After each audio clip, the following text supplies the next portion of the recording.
Hey there. This is a Wild Femme episode.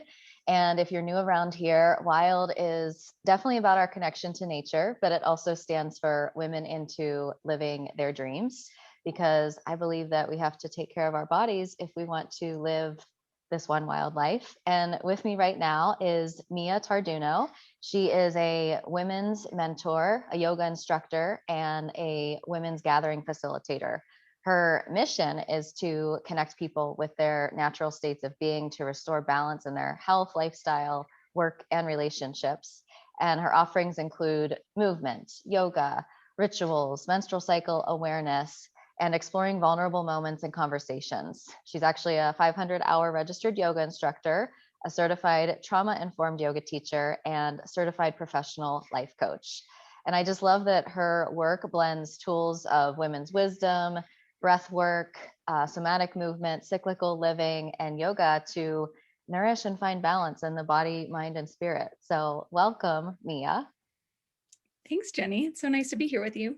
Yes, definitely. And for those who don't know you, besides being a women's mentor, gathering facilitator, and yoga instructor, what do you want to most be known for? So, I want to be most known for guiding women back to their cyclical nature. And why I say back to is because in this work that I do, this intuitive knowledge that women have is already embedded in their bodies and in their minds and in their spirits. Mhm. So, to me, guiding women back to this cyclical way of living really attunes women to whatever it is they desire and allows us to break away from these kind of unnormal cycles that we've been called to live in a more linear world today. Yeah.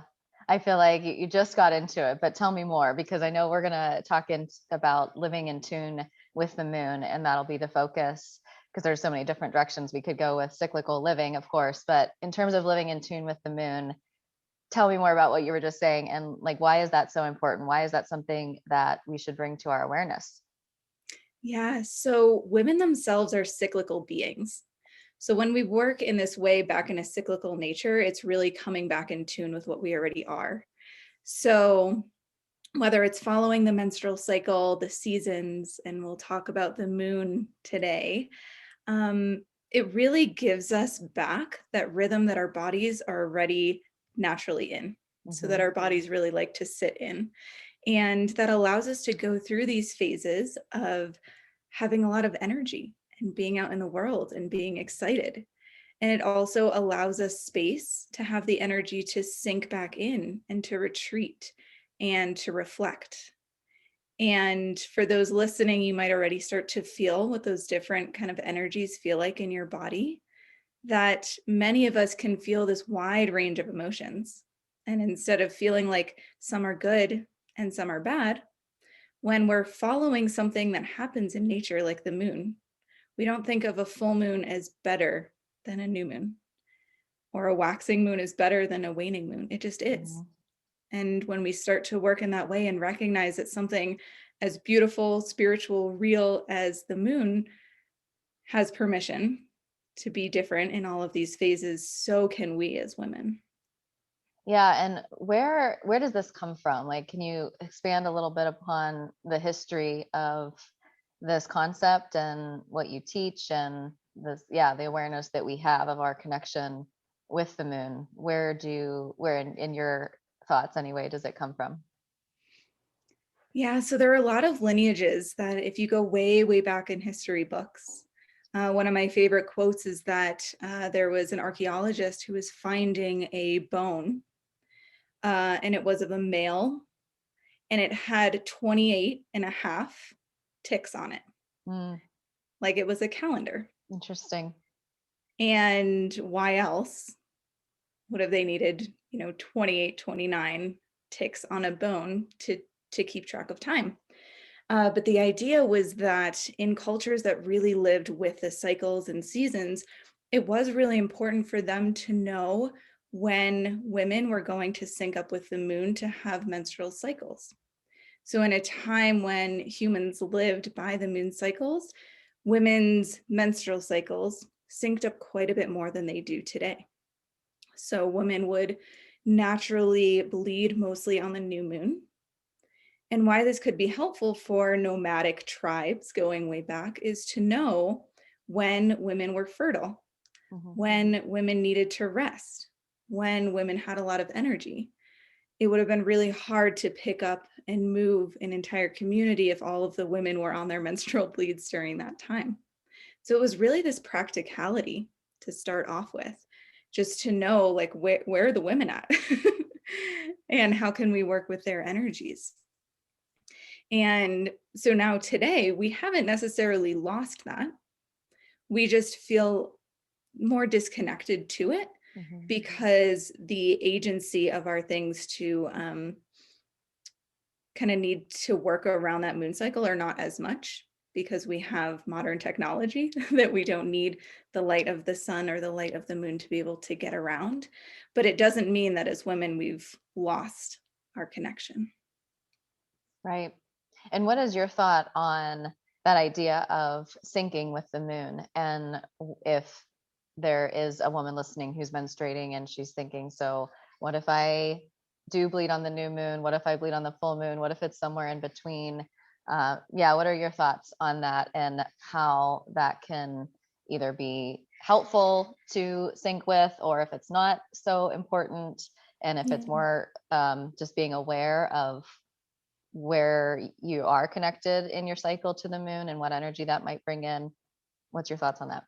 Yeah. So the women that I work with, I say the most important cycle to follow is that which your body is going through. So it doesn't matter so much if we sync up with the moon right now. It can be a beautiful and an amazing spiritual experience to have a bleed and notice that it's with a moon cycle. Hmm. However, we're all experiencing our own cycles, and that's what's meant to happen for us. Hmm. So, where syncing up with the moon or working with the moon can be really helpful is for those who are not experiencing a bleed because of being on the pill or pregnancy or postmenopause and still wanting to feel some type of cycle, Hmm. or a very irregular cycle and feeling like that's kind of just bringing the body out of tune a little bit. Then the moon's always there to feel back in track with that.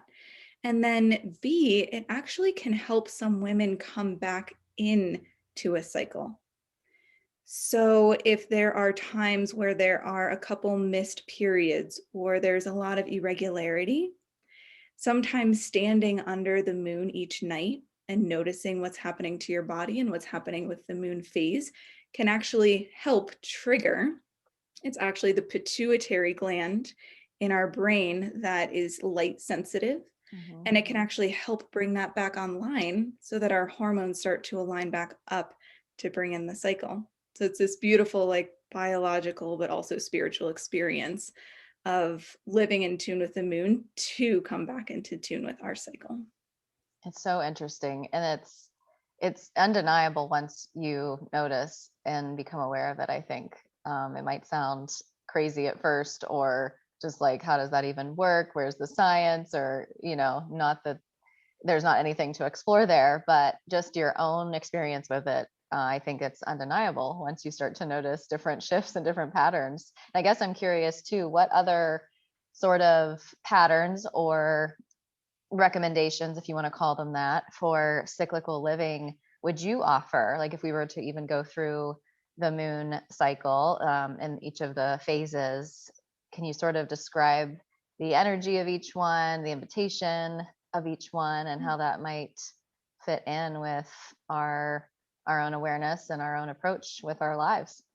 Yeah, absolutely. And as you were saying, sometimes it can feel like a stretch for women. So for those listening, I just encourage you to take this in and see if there's any pieces that feel good. Hmm. Because it sounds like you've done quite a bit of work. And I know in some previous podcasts, you've talked about that as well, kind of how you're aligning your own schedule with that. But for a lot of women that I work with, once you start to just open your mind to this work, a lot of women feel this like sigh of relief, Hmm. like this, oh, this makes so much sense in my body. Hmm. So in terms of the moon phases, we'll start with the new moon. Hmm. So that would be related to a women's menstrual cycle. And again, you don't have to be bleeding on the new moon. Um, it's just that it's that type of energy. So what that means is it's also related to the winter season, and it's a quieter time, a time to kind of come in to reflect. If we think of a new moon, everything outside is a little bit quieter and darker. So it can be a really nice time to journal, spend some time meditating, really resting, maybe toning down a workout schedule, things like that. Moving into the waxing moon is related to the pre-ovulation phase for a woman, Mhm. and also related to the season of spring. So it's this new, refreshing energy. I think this podcast will be coming out in April, so it'll be kind of our springtime, and new ideas are blossoming, a lot of curiosity. And then the full moon is related to ovulation. So in many cultures, there are full moon parties. So the energy's higher, it's related to the season of summer. So thinking being social, being out, being engaged, bringing the energy outward. And then moving into the waning moon is related to the pre-menstrual phase, often our least understood phase of the cycle, and the season of fall. And it's the season to go from this go, go, go outward energy to starting to rein that back in. I call it the season of discernment because we typically have a little less energy during that phase. And so we have to be very careful about where the energy is being spent. And so that's a way that you can follow that with either the menstrual or the moon cycle, but also relating to those greater seasons of the year. So you can start to think about kind of all of those things in conjunction when we get down to it. You know, where are you in your own personal cycle? Where's the moon? And then what season are we in? And how are all of those energies tying together? Yeah, and that's actually where my mind was going next, because Mm. it's interesting to see. Okay, so for personal example, I started my last menstrual cycle on a waxing moon, very close to the full moon. And so then I'm feeling the energies of rising to the full moon, and then full moon sort of on the end of my bleed, and then waning moon. So in that example, or in another personal example you might have, how do you think that they might tie together? Because as you described, like the menstrual phase in itself is very new moon vibes. It's very like that dark, that rest, kind of that inner winter. So if you do experience it on a waxing moon phase that sort of has this like rising energy vibe to it, how do those mesh together? Like what does the, and then of course maybe even considering the season of nature, which right now it's winter when we're recording this, but I would say we're waxing towards spring in a way. So like all of that together, do you have any perspective on that? Because it's something that I've personally, in my own journaling of my cycle and my workouts together, it's a very interesting thing to notice, and what I teach, you know, in women, to notice patterns between all of these things. But it's obviously individual with each of us, and I've noticed some patterns within my own journaling of that. But I'm just curious your perspective, what you've seen, what you've noticed personally, or what you've seen with other people, and how that ties together when you're thinking about all these different influences. Yeah. So there can be a real beauty when things link up with the moon. There can also be a lot of space when they don't. So what that can mean is for those who may be bleeding on a new moon, Hmm. the feeling can be very intense because our natural kind of spiritual thoughts are going inwards, our body's going inwards. There's a lot of heaviness already just physically in the body, needing rest. And then if all of the outside is happening as well, and maybe it's winter, that can be a really, really deep time. Hmm. So there's a part of beauty in that when things all align, and it can get really intense. So sometimes it is nice to feel that juxtaposition as well. And what I would say is it really depends on, I've heard it called finding home in your cycle. So the parts of your cycle that feel like they're just really in tune with what you like.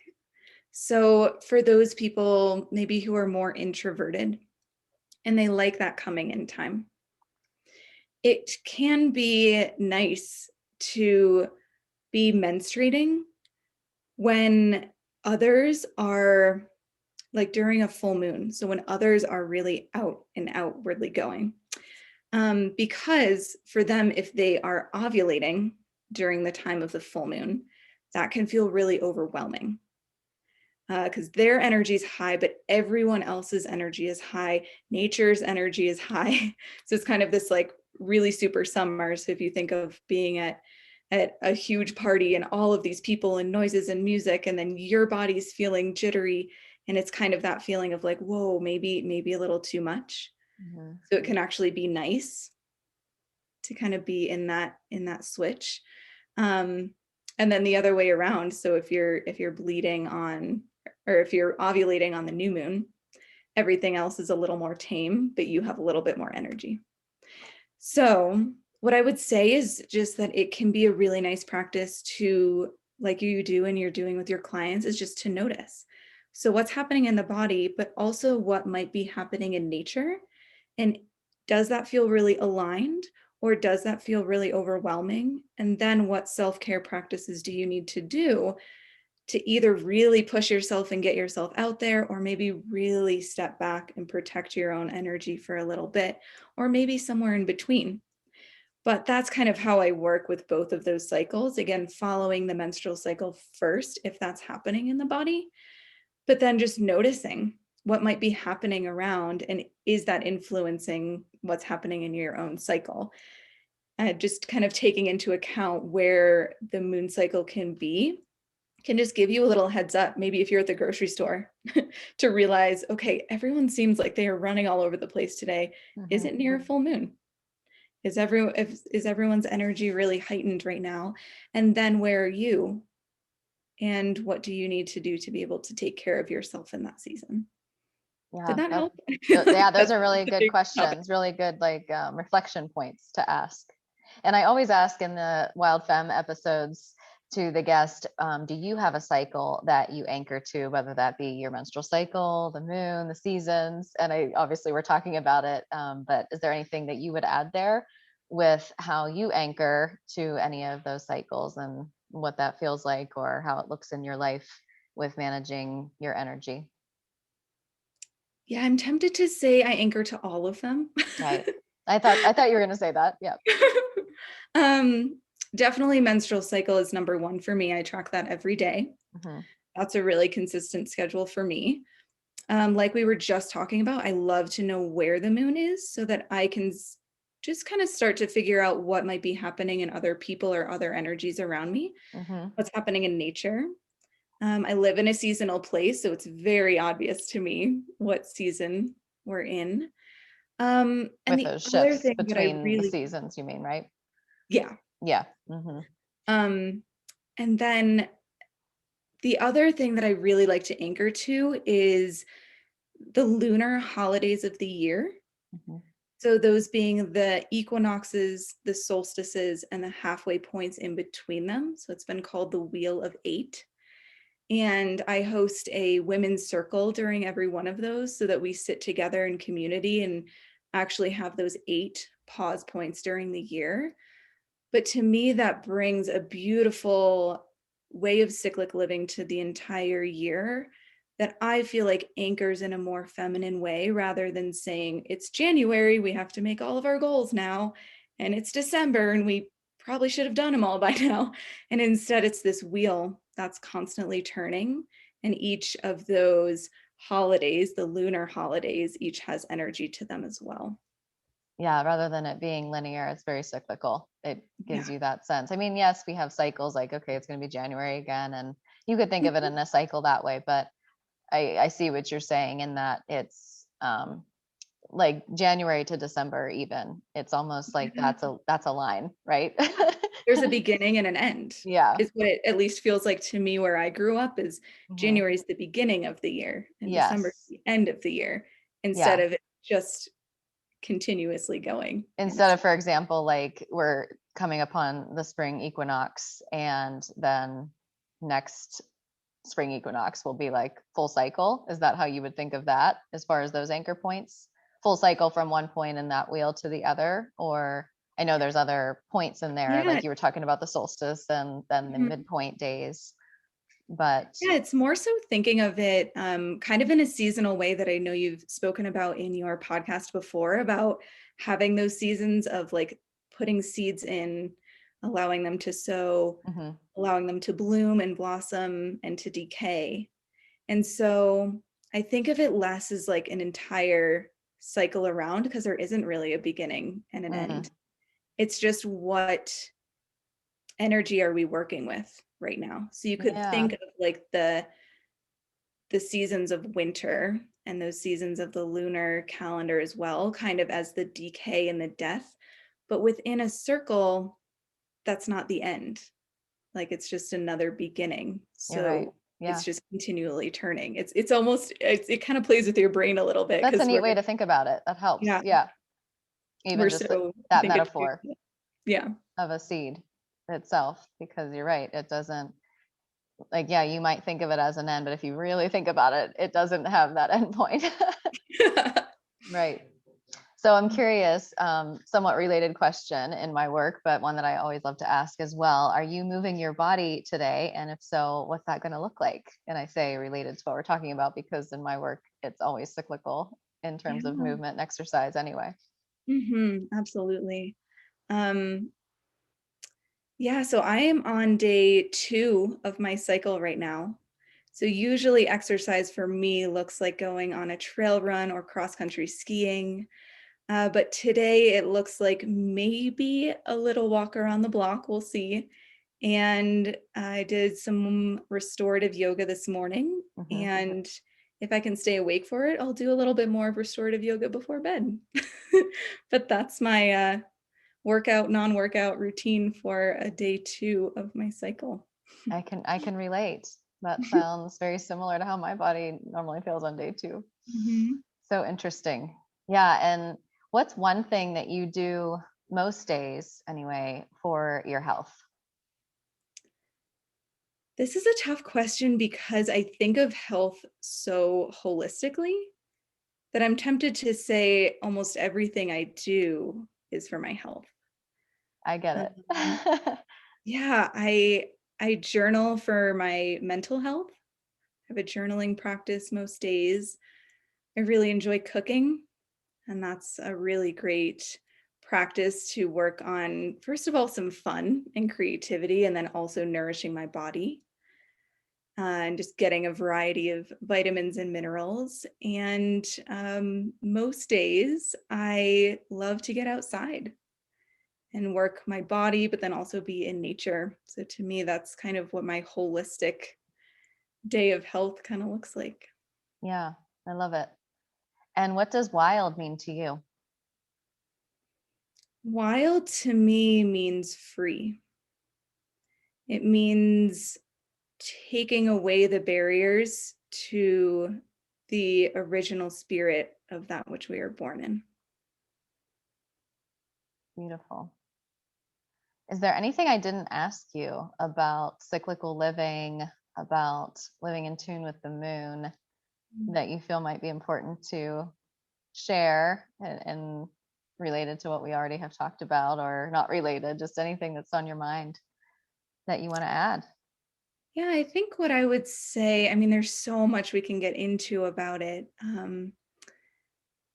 But what I would say with this work, especially for those who are listening who may just be stepping into it, is that there are little steps that you can take. So, something like just looking up a lunar calendar and noticing where we are, or just finding the window in your house where you know that you can see the moon, or starting to track a menstrual cycle. There are these little steps that you can take along the way because it can be a really big jump to go from a linear world into a cyclical world. It can, for some, take many years to really transition into that. And we live in a lot of a linear world anyway. So, I guess what I would say is if any of this feels like a big jump or feels complicated to you, just taking a little step in the right direction can feel really nourishing for the body. And on my website, I have a blog there. One of those is titled How to Live with the Moon Cycle. And there's a lot of other ones on cyclical living as well.